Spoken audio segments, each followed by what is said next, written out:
మీ ఎలాంటి వ్యాపార ప్రకటనలకైనా వెంటనే మా ఛానల్ సంప్రదించండి.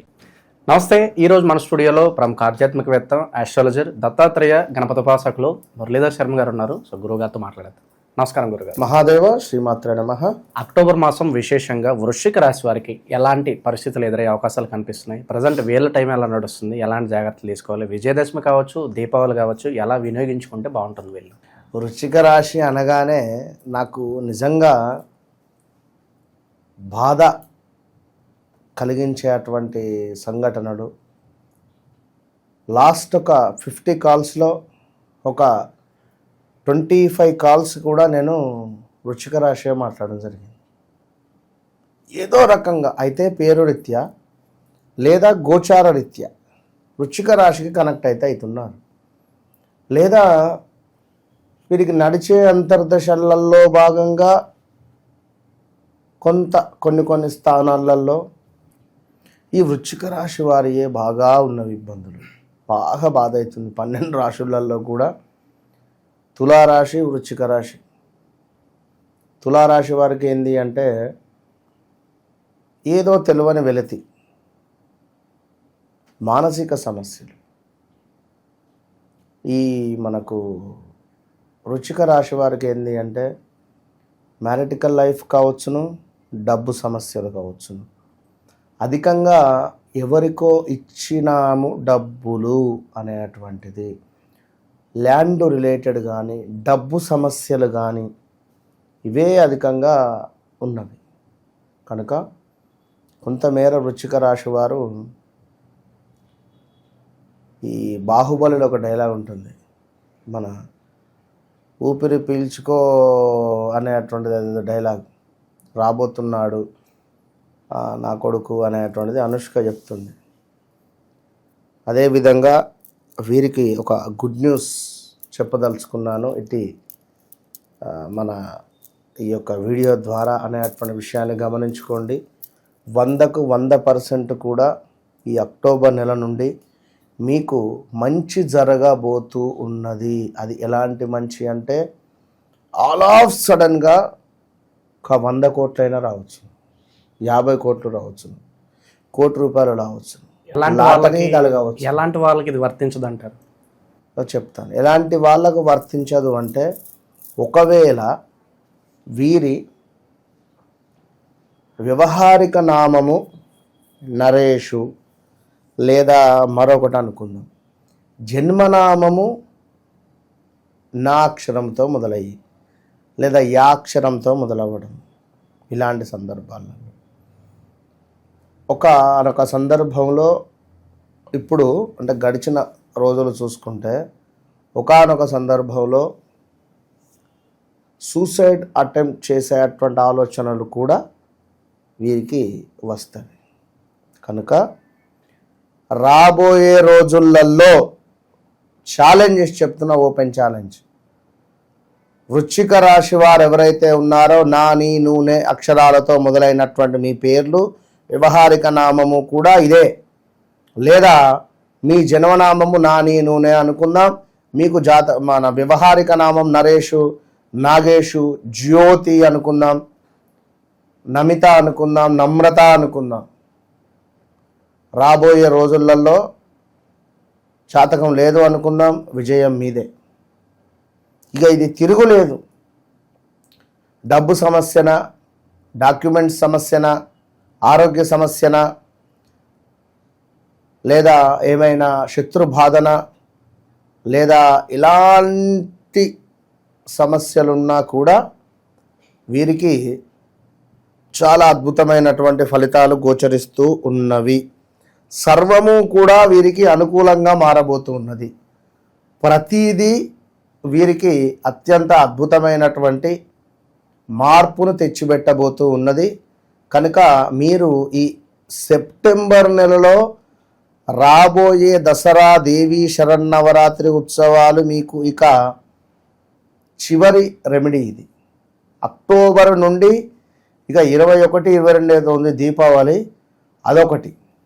ఈ 2 రెమెడీలు చేసుకోండి, వెనక్కి తిరిగి చూడలేని పరిస్థితి మీకు లభిస్తుంది. ఇది రాసి పెట్టుకోండి పక్కా. కనుక మనకు ఈ దేవి నవరాత్రులలో భాగంగా నవచండీ హోమాలు ఏర్పాటు చేసే పరిస్థితి ఉంది. అదేవిధంగా ప్రతిరోజు చక్కగా లక్ష్మీ గణపతి, అటుపిమ్మట నవగ్రహాలు, అటుపిమ్మట సూర్యుంది. అదేవిధంగా సూర్యునికి సంబంధించినటువంటి మనకు హోరాలో చేసేటువంటి పరిస్థితి. ఆదివారం సూర్య హోరాలో ఈ 9 రోజులు కూడా నవగ్రహాలకు సంబంధించి నవగ్రహాల హోరాలలో చేసేటువంటి పరిస్థితి ఉంటుంది. అదేవిధంగా ఇంకను లక్ష్మీ గణపతి, అదేవిధంగా దుర్గా, చండీ మూలమంత్ర హోమాలు ఇవన్నీ ఉంటవి. ఇక ఇంతటి యాంటీబయాటిక్ మరొకటి లేదు. ఇది విశేషమైనటువంటి యాంటీబయాటిక్. ఇది ఎవరైతే ఇట్టి హోమాలలో పాల్గొన్నటువంటి వారికి ఆ భస్మము పంపించడం జరుగుతుంది. దాంతోపాటుగా ఒక తాయిత్తు ఇవ్వడం జరుగుతుంది.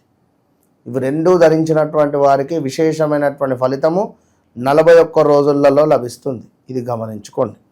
ఇక జనరల్గా ఒక మాట చూసుకున్నట్టయితే రాజకీయంగా తీవ్రమైనటువంటి ఇబ్బందులను ఎదుర్కొనేటువంటి పరిస్థితులు ఉన్నవి. సో గతంలో కూడా మనం ఇంకా చాలా ఉన్నవి ఇంకా ఇప్పుడు ఈ అక్టోబర్లో. కనుక జాగ్రత్తగా ఉండండి. అదేవిధంగా కొత్త బాధ్యతలు స్వీకరించుతారు. నూతన విద్యా అవకాశాల కోసం చేసే ప్రయత్నాలు కలిసి వస్తున్నాయి. అదేవిధంగా గత స్మృతులు, జ్ఞాపకాలు వచ్చేటువంటి పరిస్థితి. ఆర్థికంగా ఎదగడానికి రకరకాలుగా ప్రయత్నిస్తారు. ప్రయాణాలలో వాహన భద్రత విషయంలో జాగ్రత్త తీసుకోండి. ఇంకనూ కూడా చక్కటి పంటలు లభిస్తూ ఉన్నాయి. నూతన వస్తువులు, విలువైన వస్త్రాలు, ఆభరణాలు కొనుగోలు చేసేటువంటి పరిస్థితి గోచరిస్తూ ఉంది.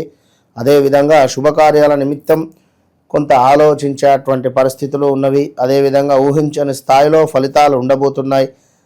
స్వయంకృతాపరాధాలు చోటు చేసుకోకుండా ఎప్పుడూ ఏ పనులు ప్రారంభించాలో ఆ ప్రకారంగా చేసుకుంటే బాగుంటుంది. అదేవిధంగా ఇంకను చూసుకున్నట్టయితే ఆహార నియమాల విషయంలో ఖచ్చితమైనటువంటి శ్రద్ధ అవసరము. బీపీ, షుగర్లు వచ్చే పరిస్థితి ఉంటుంది. అనారోగ్య సమస్యలు వాటిల్లే అవకాశం కూడా ఉంది. సో సుదీర్ఘమైనటువంటి ఫోన్ సంభాషణ ద్వారా కొన్ని విషయాలను గ్రహించగలిగి ఏది మంచి, ఏది చెడు, ఎటు వెళితే బాగుంటుందో తెలుసుకుంటారు. అదేవిధంగా ముక్కుసూటిగా ప్రవర్తించే వ్యక్తులతో స్నేహాలను కొనసాగించండి. కొన్ని పనులలో మీరు ఆశించిన ప్రయోజనాలు రాకపోవచ్చు, కానీ పనులు నెమ్మదిగా సాగటము కొద్దిపాటి నష్టానికి కారణం అవుతుంది, గమనించుకోండి. అదేవిధంగా మనకు కొత్త బాధ్యతలు స్వీకరిస్తారు. ఎవరైతే వృశ్చిక రాశి వారు ఉన్నారో, గవర్నమెంట్ రంగంలో ఉన్నారో, గవర్నమెంట్ రిలేటెడ్ ఉన్నారో వారు తప్పకుండా కొత్త బాధ్యతలు స్వీకరించడం కానీ, లేదా అందులో ఉండేటువంటి వారు ఎవరైనా మనకు పదవిని విరమించేటువంటి పరిస్థితులను కానీ పొందవచ్చు. ఎందుకంటే సెప్టెంబరు, అక్టోబరు ఈ 2 నెలలు చాలా గడ్డు నెలలు ఇవి. ఈ సెప్టెంబర్, అక్టోబర్లో రాజకీయపరమైనటువంటి పదవి విరమణలు మొత్తం దేశవ్యాప్తంగా కానీ రాష్ట్ర వ్యాప్తంగా కానీ జరిగే పరిస్థితులు ఉంటవి. చాలా అంటే చాలా ఇబ్బందులు ఉంటవి, సంచలనాలను సృష్టిస్తాయి. ఇప్పుడు చూడండి, కొంతమేర వీరికి కొత్త ప్రాజెక్టుల కోసం ప్రయత్నాలు మొదలుపెట్టే సందర్భాలలో అద్భుతంగా ముందుకు వెళ్ళడము, ఎలక్ట్రానిక్ మీడియా ద్వారా, సోషల్ మీడియా ద్వారా ప్రచారాన్ని ముమ్మరం చేస్తారు. అంటే ఏదైతే ప్రొడక్ట్స్ ఉన్నాయో, కంపెనీస్ ఉన్నాయో, లైక్ ఈ యొక్క వృశ్చిక రాశికి సంబంధించినటువంటి వారు అధికంగా ప్రమోట్ చేసి మంచి లాభాలను పొందుతారు. అనుకున్న కార్యక్రమాలలో పురోగతిని చోటు చేసుకుంటారు. స్నేహితుల సహాయాన్ని అందుకుంటారు. అదేవిధంగా అరటినార వత్తులతో దీపారాధన వీరికి శుభాన్ని తెచ్చిపెడుతుంది. సో వివాహం కాని వారు వివాహ ప్రయత్నాలు చేయండి. ఇప్పటి వరకు గురుబలం లేదు, గురుబలం రాబోతూ ఉన్నది. రాబోయే రోజులన్నీ మీకు అద్భుతాలే. వ్యక్తిగత జాతక రీత్యా ఏమిటి, గోచార రీత్యా ఏమిటి అనేది పూర్తిగా ఎక్స్ప్లెయిన్ కూడా చేయడం జరిగింది వీరికి ముందుగానే. మరలా చెప్తున్నాను, జాతకంలో ఏమైనా యోగాలు ఏర్పడినప్పుడు, ఆ యోగాల యొక్క దశ అంతర్దశలు నడిచినప్పుడు మనకు గోచార రీత్యా కానీ అదేవిధంగా గ్రహచార రీత్యా కానీ ఇబ్బందులు ఉండవు. మరి అలాంటి సంబంధించినటువంటివి ఏమైనా ఉన్నాయా అనేది మనం చూసుకోవాలి. అదేవిధంగా జాతక రీత్యా కూడా మొన్న ఈ మధ్య మనం 7వ తారీఖు రోజు సెప్టెంబర్ 7 నాడు రాహుగ్రస్త చంద్రగ్రహణం చూసాం. ఇప్పుడు మనకు జాతకంలో కూడా జాతక గ్రహణము అనేటువంటిది ఉంటుంది. మరి అలాంటి విషయాలు ఇంకా తెలుసుకోవడానికి తప్పకుండా సంప్రదించండి. మరి దానివల్ల మనకు ఎదురయ్యేటువంటి పరిణామాలు ఏమిటి, స్త్రీ మూలకంగానా లేదా పురుష మూలకంగానా, లేదా మనం ఏమైనా లాస్ అవుతామా, ఎవరినైనా నమ్మి డబ్బులు ఇవ్వడమా, ఇలాంటి విషయాలు ఏం జరుగుతాయి ఒకవేళ జాతక గ్రహణ దోషం ఉంటే అనేది తెలుసుకోవడానికి తప్పకుండా సంప్రదించండి. All the best. సో ఓవరాల్గా ఈ రాశి వాళ్ళందరికీ కూడా ఈ మాసం ఏ విధంగా ఉండబోతుంది, ఎలాంటి జాగ్రత్తలు తీసుకోవాలి, మీ మాటలు అద్భుతంగా వివరించారు. ధన్యవాదాలు. మహాదేవ.